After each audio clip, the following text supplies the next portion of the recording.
Pemirsa, untuk mengetahui lebih jauh bagaimana perjuangan seorang ibu untuk kemudian mendapatkan kembali anak kandungnya, saat ini kami sudah bersama dengan Ibu Dian Meta Sihombing dari Medan. Selamat siang Ibu Dian. Selamat siang. Ibu Dian, apa kabar Bu? Baik. Baik ya, Ibu boleh nggak cerita sedikit bagaimana selama ini perjuangan Ibu untuk mendapatkan kembali anak kandung Ibu? Diceritakan Bu sedikit saja. Ya, selama ini kan pada saat anak saya diambil paksa itu di bulan Maret, saya sudah membuat laporan polisi di Polres Deli Serdang. Namun sampai saat ini berkas saya belum P21. Terakhir berkas saya itu menurut SP2HP-nya berkasnya dikembalikan lagi di kejaksaan setelah dilengkapi. Seperti itu. Mungkin tapi sampai saat ini Oke, saya belum bisa bertemu dengan anak-anak saya. Oke. Bu Dian, ya. Bu Dian, apa yang mempersulit akhirnya belum juga P21 dan sudah berapa lama Bu tidak bertemu dengan anaknya? Terakhir di bulan Juni kita sempat bertemu karena kan saya ini dalam kasus KDRT saya ini dan perampasan anak ini ada 3 LP. Satu LP saya itu terdaftar di Polrestabes Medan. Nah, jadi di Polrestabes Medan itu terkait tindak KDRT secara psikis yang terjadi dari tahun 2016 hingga puncaknya itu di bulan Februari 2024. Pihak polisi menjumpakan saya di bulan Juni dengan suami Bribka Berlin Sinaga dengan anak saya. Di situ kuasa hukum saya mencoba untuk meminta agar anak saya itu bisalah dikembalikan kepada saya, diasuh dan dijaga oleh saya. Karena anak saya itu kan masih berumur 3 tahun, yang nomor 2, dan yang nomor 3 itu masih berumur 1,5 tahun. Waktu diambil paksa itu juga anak saya yang nomor 3 masih ASI eksklusif ya Mbak ya. Nah, tapi beliau tidak mau gitu ya dengan alasan kemarin kalau anak saya yang sekarang umur 4 tahun ini yang namanya Olive sudah disekolahkan di Medan, nanti kasihan anaknya. Dengan alasan seperti itulah Mbak. Begitu. oke. Namun Bu Dian, di laporan layar saya kaca yang di TV Medan One. juga sampai saat ini belum sampai P21 gitu. Oke. Bu Dian, di layar kaca TV One Ya. ini ditampilkan ketika Ibu mungkin sedang berada berdiskusi atau berbincang dengan seseorang berada di dalam mobil putih begitu Bu. Ini boleh diceritakan Bu, Benar. apa yang sebenarnya terjadi kala itu? Apa yang akhirnya Ibu sampai harus mengejar mobil tersebut? Apa yang terjadi Bu? Nah, di sini kan ini posisinya anak saya itu udah dimasukkan ke dalam. Suami saya itu berada di kemudi supir. Nah, yang baju putih itu adiknya. Nah, saya mau berusaha di situ mengambil anak saya karena di video itu kan anak saya sudah nangis histeris gitu yang Jennifer Olivia Sinaga. Nah, itu yang baju putih itu adiknya. Jadi mereka datang ke rumah orang tua saya 3 mobil bersama dengan kakaknya dan saudara-saudaranya yang lain. Begitu. Nah, jadi pada saat itu mobil itu belum saya minta, "Sini anak saya bilang gitu kan. Terus mobil itu, ini seperti ini mobilnya udah mau jalan. Sudah mau jalan, terus mereka memanggil kakaknya dari mobil depan. Setelah datang kakaknya, baru anak saya yang nomor 3 diserahkan ke kakaknya, barulah mobil itu dijalankan sama mereka. Dalam keadaan saya masih bergantung di mobil itu, gitu. Ya. Ibu, terlihat dari video yang kami saksikan di layar kaca, ini Ibu sempat terjatuh begitu. Bagaimana kemudian reaksi dari anak-anak ketika Ibu berusaha untuk kembali mengambil anak-anak bersama dengan Ibu? Anak yang tertinggal sama saya itu ketepatan anak yang pertama. Di videonya itu dia juga berusaha itu memukul adiknya suami saya supaya adiknya itu nggak dibawa. Ya setelah adik-adiknya itu dibawa, ya kami berdua hanya bisa menangis, nggak bisa saling menguatkan lah Mbak.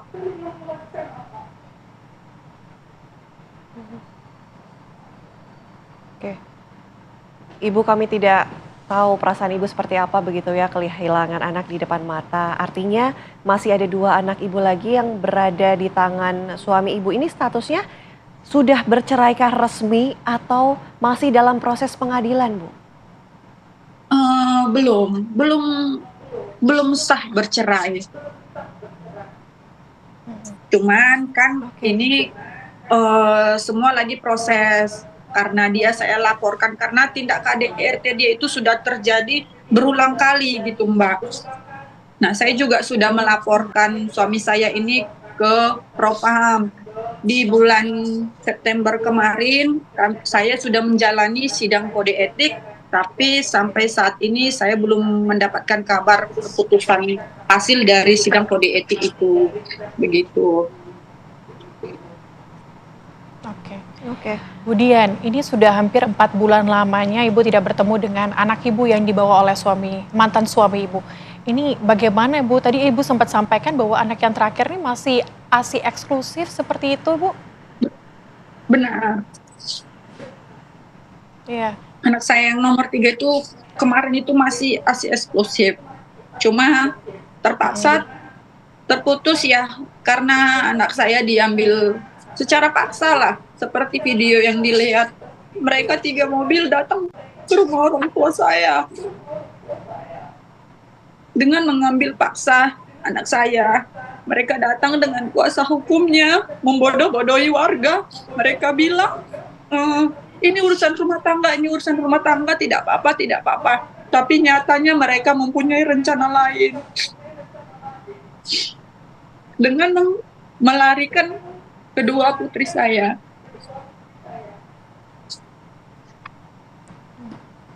Oke. Ibu, sudah berapa lama artinya tidak bertemu dengan kedua putri Ibu? Terakhir itulah di bulan Juni sampai sekarang. Itu juga kita ketemunya ya cuma sebentar itu di Polrestabes Medan. Oke. Bu, selama 4 bulan lamanya ini gimana Bu? Selama Ibu pasti tidak tenang ya, tidur tidak tenang, makan pastinya juga tidak tenang sebagai seorang ibu, berpisah dengan 2 anaknya. Ini gimana keseharian Ibu? Pasti akan ada benda-benda yang membuat Ibu teringat kepada anak-anak Ibu. Benar, apalagi anak saya yang pertama.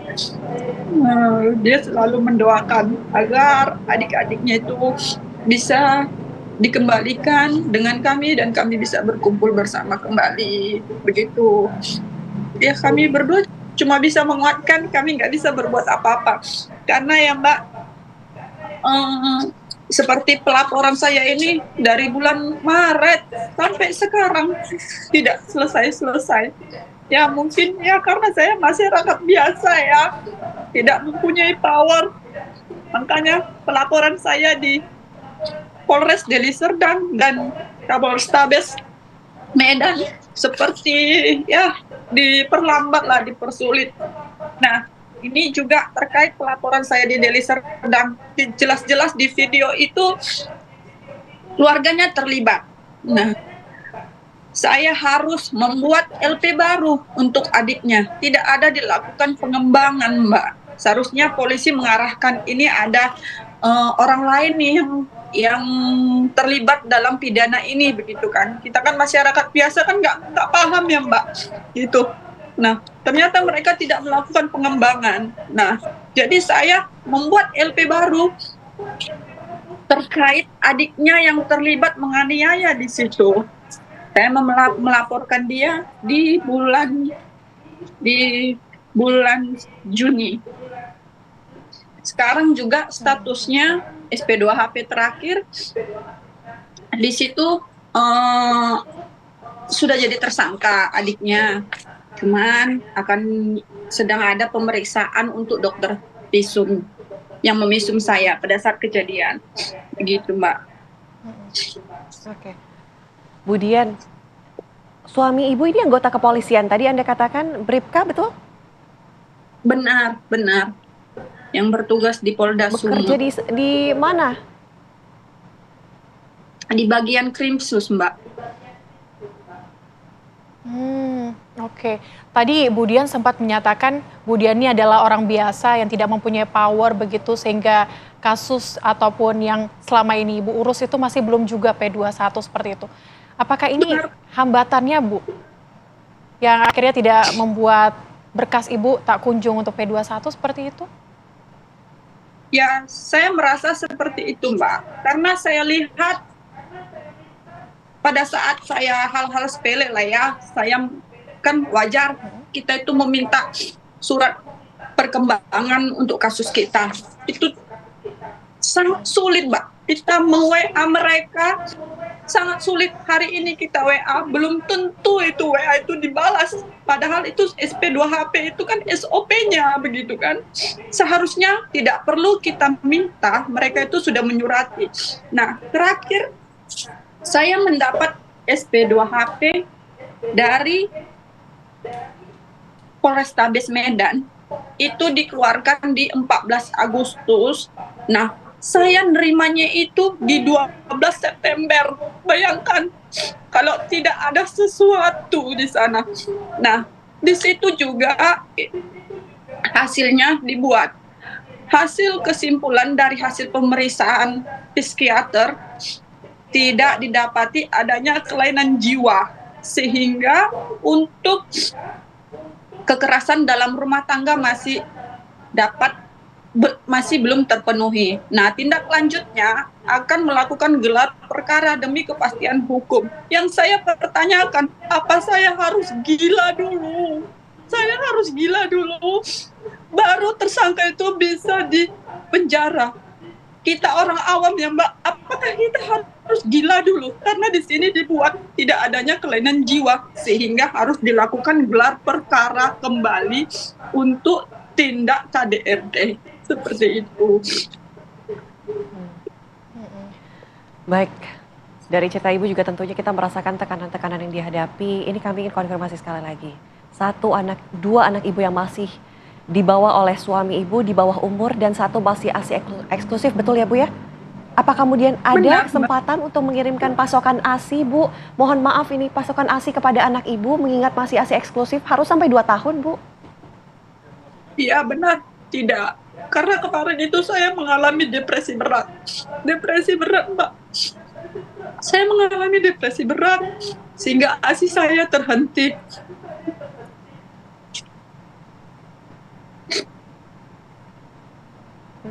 Ya.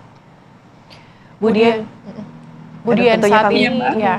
Saat ini statusnya bagaimana Bu bersama dengan suami? Apakah proses cerai ini sudah dilakukan, diajukan begitu? Kemarin itu saya sempat mengajukan, cuman saya rasa saya harus fokus satu-satu dulu, karena saya nggak sanggup memikirkan semua.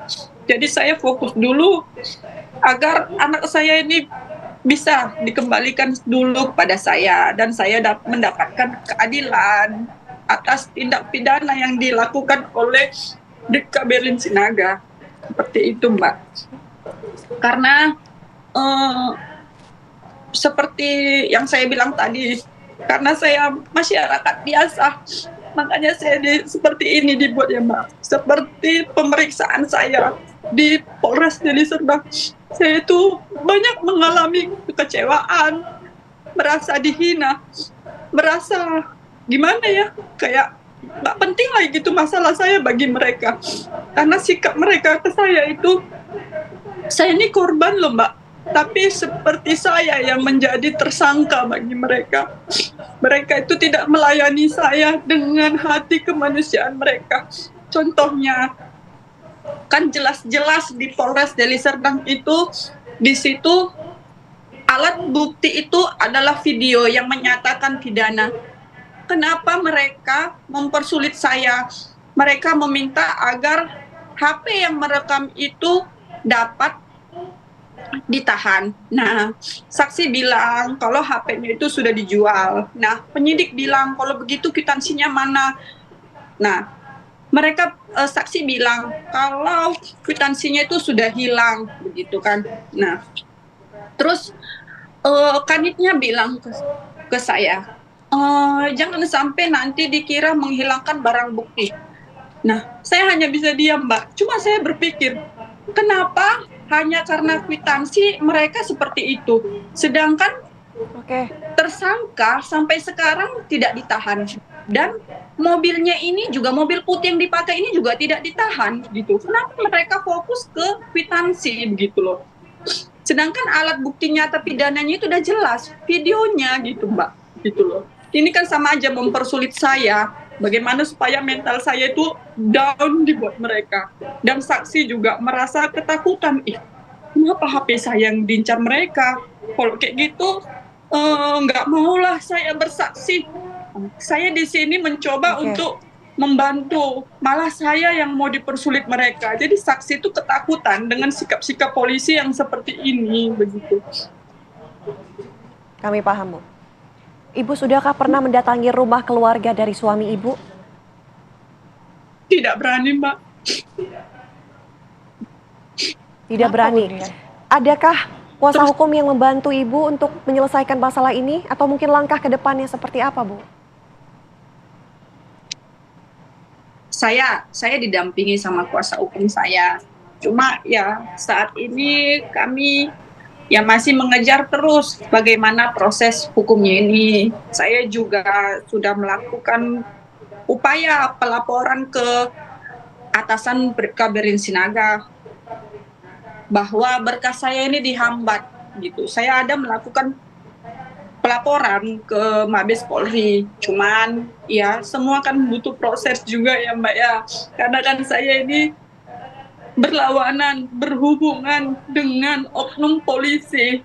Tidak gampang seperti kita yang masyarakat sipil ini. Jika bersalah langsung tangkap.